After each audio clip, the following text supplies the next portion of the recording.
জীবনে সব ভুল করলেও প্রবাসী ভাইরা একটা ভুল করবেন না। সে ভুলটা হচ্ছে কি জানেন? দেশে আসার সময় কখনো পরিবারকে বলবেন না যে কার কি লাগবে, যাদের পরিবারের লোক সংখ্যা বেশি।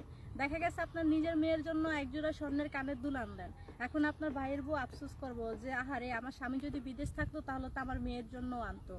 এখন একটা প্রবাসীর ইনকাম যদি কম হয় তাহলে সবার আবদার পূরণ করা সম্ভব হয় না। তাই আপনি যা কিছু আনবেন সেটা আপনার নিজের মনের ভিতরে আনবেন, মনের ভিতরে রাখবেন। এখন দেখা গেছে যে আপনার মা আপনাকে কষ্ট করে লালন পালন করছে, আপনার ইচ্ছে হবে কি যে আমার বউ তো বেঁচে থাকলে স্বর্ণের জিনিস পড়তে পারবে, আমি তো আবার বিদেশ যাব। কিন্তু আপনার মায়ের জন্য যখন আনবেন তখন আপনার বউ বলবে কি আমার জামাই তো শাশুড়ি পাগল্য হয়ে গেছে, সে আমাকে কোনো সম্মান করে না, সে আমাকে ভালোবাসে না। যদি সে আমাকে ভালোবাসতো তাহলে মায়ের জন্য কানের দুল না এলে আমার জন্য আনতো। শাশুড়ির তো বয়স হয়েছে, বাঁচবে আর কতদিন, কি দরকার ছিল ওনার জন্য কানের দুল আনার?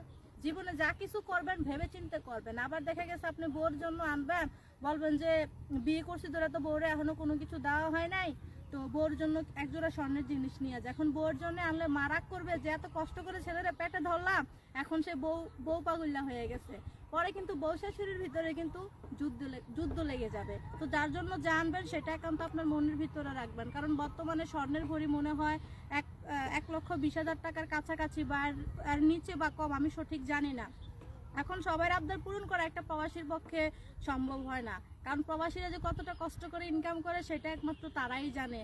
একদিন জ্বর হয়ে অসুস্থ হয়ে পড়ে থাকলে সেখানে কেউ নাই যে মাথায় একটু পানি দিবে, কিন্তু টাকা ইনকাম করলে সবাই আছে, ফ্যামিলি আত্মীয় স্বজন খোঁজখবর নেওয়ার জন্য। কারণ আপনি বিদেশ যে একটা অসুবিধায় পড়েন যে আপনার 2 লক্ষ টাকা লাগবে, হয়তো আপনার ফ্যামিলি আপনার পরিবার হতাশ হয়ে যাবে, কিন্তু অন্য কেউ আপনার খোঁজখবরও নিবে না। আত্মীয় স্বজনরা আপনি কেমন আছেন কি করতেছেন সেটা অন্তত জানারও চেষ্টা করবেন না, কারণ প্রবাসীদেরকে ভালো থাকার কথা খুব কম মানুষই জিজ্ঞেস করে। কয় টাকা ইনকাম করে, কিছু টাকা লাগবে পাঠাতে পারবে কিনা, সেটা সবাই বলে।